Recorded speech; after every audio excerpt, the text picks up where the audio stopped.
കേവലം ഒരു സ്വതന്ത്ര അംഗത്തിന്റെ പിന്തുണയിൽ കേവല ഭൂരിപക്ഷം ഉറപ്പാക്കി തിരുവനന്തപുരം കോർപ്പറേഷൻ ഭരിക്കുന്ന ബിജെപിക്ക് വലിയ പ്രതിസന്ധിയായിരിക്കുകയാണ് വാഴോട്ടുകോണം കൗൺസിലർ ആർ സുഗതന്റെ അറസ്റ്റും അയോഗ്യതാ ഭീഷണിയും.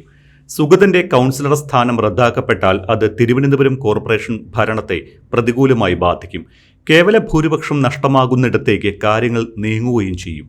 ഇതോടെ ഒരുപക്ഷെ ഭരണവും നഷ്ടമായേക്കും. കോർപ്പറേഷനിൽ ഏറ്റവും വലിയ ഒറ്റകക്ഷിയാണ് എങ്കിലും കേവല ഭൂരിപക്ഷമില്ലാത്ത പാർട്ടിയാണ് ബിജെപി.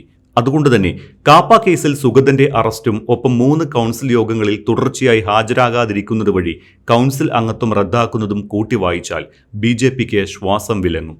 സുഗതന്റെ കൗൺസിൽ അംഗത്വം റദ്ദായാൽ ബിജെപിക്ക് കോർപ്പറേഷനിൽ കേവല ഭൂരിപക്ഷം ഇല്ലാതാകും. അതുവഴി ഒരുപക്ഷെ ഭരണം നഷ്ടപ്പെടാമെന്നാണ് ചില വിദഗ്ധർ സൂചിപ്പിക്കുന്നത്.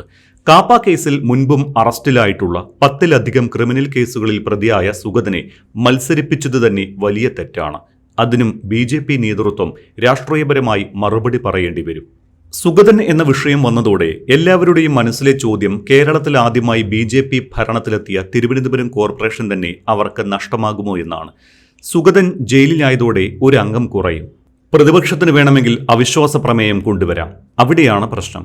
പ്രതിപക്ഷം എന്ന് പറയുമ്പോൾ CPM-ഉം കോൺഗ്രസുമുണ്ട്. ഇരുവരുടെയും പ്രഖ്യാപിത പൊതുശത്രുവാണ് ബിജെപി എങ്കിലും CPM-ഉം കോൺഗ്രസും ബിജെപിയെ ഭരണത്തിൽ നിന്നിറക്കാൻ ഒന്നിക്കുമോ എന്ന് സംശയമാണ്. കാരണം അതുണ്ടാക്കാൻ പോകുന്ന നരേറ്റീവ് തന്നെയാണ്. ദേശീയതലത്തിൽ ഇന്ത്യ മുന്നണിയുടെ ഭാഗമായി ഇരു പാർട്ടികളും ഒരുമിച്ച് നിൽക്കുന്നുവെങ്കിലും കേരളത്തിൽ അങ്ങനെ സാധിക്കില്ല. CPM-ഉം കോൺഗ്രസും പരസ്പരം പോരടിക്കുന്നതുകൊണ്ടാണ് ഇരു പാർട്ടികളും ഇപ്പോഴും സംസ്ഥാനത്ത് നിലനിൽക്കുന്നത്.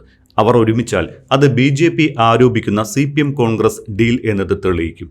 ഇനി ഇവർ ഒരുമിച്ച് ബിജെപിയെ കോർപ്പറേഷൻ ഭരണത്തിൽ നിന്ന് താഴെ ഇറക്കിയാലും ഇവർ ഒരുമിച്ച് കോർപ്പറേഷൻ ഭരിക്കുമോ? അതാകും വലിയ തലവേദന. കേരള രാഷ്ട്രീയത്തിൽ തന്നെ വലിയ ഭൂകമ്പങ്ങൾക്ക് ഇത് വഴിയൊരുക്കും. അതുകൊണ്ട് ബിജെപിയെ താഴെ ഇറക്കാൻ CPM-ഉം കോൺഗ്രസും ശ്രമിക്കില്ല എന്നാണ് വിലയിരുത്തൽ. അത് രാഷ്ട്രീയം. പക്ഷേ കൗൺസിൽ യോഗത്തിൽ പങ്കെടുക്കാത്തത് മൂലം ഒരംഗത്തിന് അംഗത്വം നഷ്ടപ്പെടുമോ എന്ന് സംശയമുള്ളവർക്ക് അടുത്തിടെ നടന്ന സംഭവം തന്നെ ഉദാഹരണം. പാലക്കാട് നഗരസഭയിലെ കോൺഗ്രസ് കൗൺസിലറായിരുന്ന M. പ്രശോഭിന്റെ കേസ് ഏറ്റവും പ്രധാനപ്പെട്ട ഉദാഹരണമായി എടുക്കാം. തുടർച്ചയായി 4 കൗൺസിൽ യോഗങ്ങളിൽ പങ്കെടുക്കാതിരുന്ന പ്രശോഭിന്റെ കൗൺസിലർ സ്ഥാനം റദ്ദായത് കഴിഞ്ഞ ദിവസമാണ്. ലൈംഗിക പീഡന കേസിൽ നിലവിൽ അറസ്റ്റിലാണ് M. പ്രശോഭ്.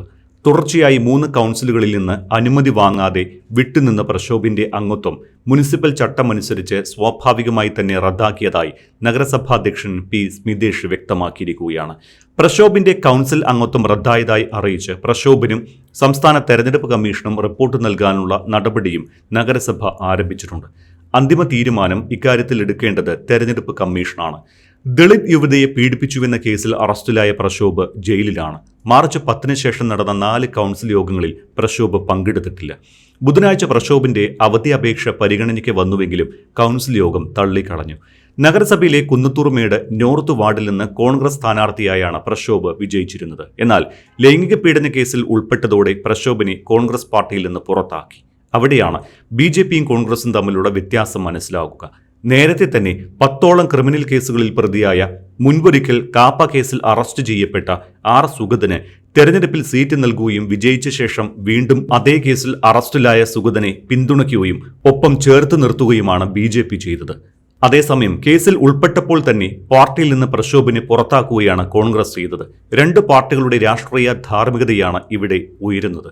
2 കേസുകളും വേറെയാണ് എങ്കിൽ കൂടി സമരം, രാഷ്ട്രീയ പ്രവർത്തനം എന്നിവയുടെ പേരിൽ കേസില്ലാത്ത ജനപ്രതിനിധികളുടെ എണ്ണം കുറവായിരിക്കും. എന്നാൽ ഒരേ സമയം 10-ലധികം ക്രിമിനൽ കേസുകളിൽ പ്രതിയായി കാപ്പ കേസിൽ അറസ്റ്റിലാകുന്നതുവരെ നടക്കുന്നത് അപൂർവം തന്നെയാണ്. തിരുവനന്തപുരത്ത് ക്ഷേത്രോത്സവവുമായി ബന്ധപ്പെട്ട സംഘർഷത്തിലാണ് വട്ടിയൂർക്കാവ് പോലീസ് സുഗതനെ അറസ്റ്റ് ചെയ്തത്. വീട് വളഞ്ഞ് സുഗതനെ പോലീസ് കീഴടക്കുകയായിരുന്നു. ഇത് വലിയ കോളിളക്കമാണ് കേരള രാഷ്ട്രീയത്തിലും തിരുവനന്തപുരം രാഷ്ട്രീയത്തിലും ഉണ്ടാക്കിയത്. അറസ്റ്റിന് ശേഷവും സുഗതനെ ചേർത്ത് നിർത്തുന്ന സമീപനമാണ് ബിജെപി നേതൃത്വം കൈക്കൊണ്ടത്. സുഗതനെതിരെ ശക്തമായ നീക്കം പ്രതിപക്ഷ നിരയിൽ നിന്ന് ഉണ്ടാകുന്നുണ്ട്. സുഗതനെ കൗൺസിലിൽ നിന്ന് പുറത്താക്കണമെന്നാവശ്യപ്പെട്ട് LDF പ്രക്ഷോഭത്തിലാണ്. വ്യാഴാഴ്ച കോർപ്പറേഷൻ ആസ്ഥാനത്ത് LDF ധർണ നടത്തിയിരുന്നു. ഈ മാസം 15-ന് കോർപ്പറേഷനിലേക്ക് മാർച്ച് നടത്തുമെന്നും ജില്ലാ LDF നേതൃത്വം അറിയിച്ചിട്ടുണ്ട്. വിഷയം ചർച്ച ചെയ്യാൻ അടിയന്തര കൗൺസിൽ യോഗം വിളിക്കണമെന്നാവശ്യപ്പെട്ട് UDF പാർലമെന്ററി പാർട്ടി നേതാവ് K. ശബരിനാഥിനും കോർപ്പറേഷൻ സെക്രട്ടറിക്ക് കത്ത് നൽകിയിട്ടുണ്ട്. അതേസമയം കോർപ്പറേഷൻ BJP നേതൃത്വം സുഗതനൊപ്പമാണ്. സുഗതനെ അറസ്റ്റ് ചെയ്ത വട്ടിയൂർക്കാവ് SHOക്കെതിരെ നടപടി ആവശ്യപ്പെട്ട് BJP സിറ്റി ജില്ലാ പ്രസിഡന്റ് കരമന ജയനും മേയർ VV രാജേഷും ആഭ്യന്തരമന്ത്രിക്ക് പരാതി നൽകിയിരിക്കുകയാണ്. അറസ്റ്റിന് പിന്നാലെ സുഗതന്റെയും BJPയുടെയും തലയ്ക്ക് മുകളിൽ അയോഗ്യതാ ഭീഷണിയും നിലനിൽക്കുകയാണ്. 3 മാസം 3 കൗൺസിൽ യോഗങ്ങളിൽ നിന്ന് ഒരംഗം വിട്ടുനിന്നാൽ 4ാമത്തെ കൗൺസിൽ യോഗത്തോടെ അയോഗ്യനാക്കപ്പെടും. ഇത് മുനിസിപ്പൽ നിയമത്തിലെ ചട്ടമാണ്. നിലവിൽ 2 യോഗങ്ങളിൽ സുഗതൻ പങ്കെടുക്കുകയോ അവധി അപേക്ഷ നൽകുകയോ ചെയ്തിട്ടില്ല. ഏപ്രിൽ 27-നും മെയ് 12-നും ചേർന്ന യോഗങ്ങളിൽ സുഗതൻ അവധിയായിരുന്നു. കാപ്പ കേസിൽ അറസ്റ്റിലായതിനാൽ ഈ മാസം ചേരുന്ന യോഗത്തിലും സുഗതന് പങ്കെടുക്കാൻ സാധിക്കില്ല. അതുകൊണ്ടുതന്നെ അടുത്ത യോഗത്തോടെ കോർപ്പറേഷൻ സെക്രട്ടറിക്ക് സുഗതനെ അയോഗ്യനാക്കാൻ സാധിക്കും. അങ്ങനെ സംഭവിച്ചാൽ ഒറ്റ അംഗത്തിന്റെ പിന്തുണയിൽ കേവല ഭൂരിപക്ഷം ഉറപ്പാക്കിയ BJPക്ക് അത് വലിയ തിരിച്ചടിയാകും. കേവല ഭൂരിപക്ഷം നഷ്ടമാകുകയും ചെയ്യും. കോർപ്പറേഷൻ ഭരണം അസ്ഥിരമാകും. ആകെ 101 അംഗ കോർപ്പറേഷൻ കൗൺസിലിൽ 50 അംഗങ്ങളാണ് BJPക്കുള്ളത്. കേവല ഭൂരിപക്ഷത്തിന് വേണ്ടത് 51 അംഗങ്ങളും. സ്വതന്ത്രനായ പാറ്റൂർ രാധാകൃഷ്ണന്റെ പിന്തുണയിലാണ് BJP കോർപ്പറേഷൻ ഭരിച്ചുകൊണ്ടിരിക്കുന്നത്. കാപ്പ നിയമപ്രകാരം നേരത്തെ കേസുണ്ടായിരുന്ന സുഗതനെതിരെ വധശ്രമമടക്കമുള്ള പുതിയ കേസുകൾ വന്നതോടെയാണ് കരുതൽ തടങ്കലിലാക്കിയത്. തദ്ദേശ തെരഞ്ഞെടുപ്പിൽ മത്സരിക്കുന്ന സമയത്തും ഗുണ്ടാ നിയമപ്രകാരം സുഗതൻ എല്ലാ ആഴ്ചയും സ്റ്റേഷനിലെത്തി ഒപ്പിടുന്നുണ്ടായിരുന്നു. തെരഞ്ഞെടുപ്പിന് ശേഷം വീണ്ടും വധശ്രമമടക്കമുള്ള കേസുകളിൽ പ്രതിയായതോടെ സുഗതൻ ഒളിവിൽ പോയി. ജാമ്യത്തിനായി ഹൈക്കോടതിയെ സമീപിച്ചുവെങ്കിലും നിഷേധിക്കപ്പെട്ടു.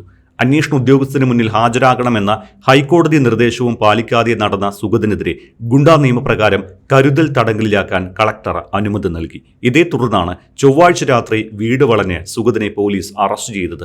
വലിയ രീതിയിലുള്ള പ്രതിഷേധം BJP അന്ന് അവിടെ ഉയർത്തിയിരുന്നു. BJP പ്രവർത്തകരുടെ നേതൃത്വത്തിൽ അറസ്റ്റ് തടയാൻ ശ്രമിച്ചതോടെ സ്ഥലത്ത് സംഘർഷമുണ്ടാവുകയും വട്ടിയൂർക്കാവ് SHO വിപിൻ ആകാശത്തേക്ക് വെടിവെക്കുകയും ചെയ്തത് വലിയ വിവാദത്തിന് വഴിവെച്ചതാണ്.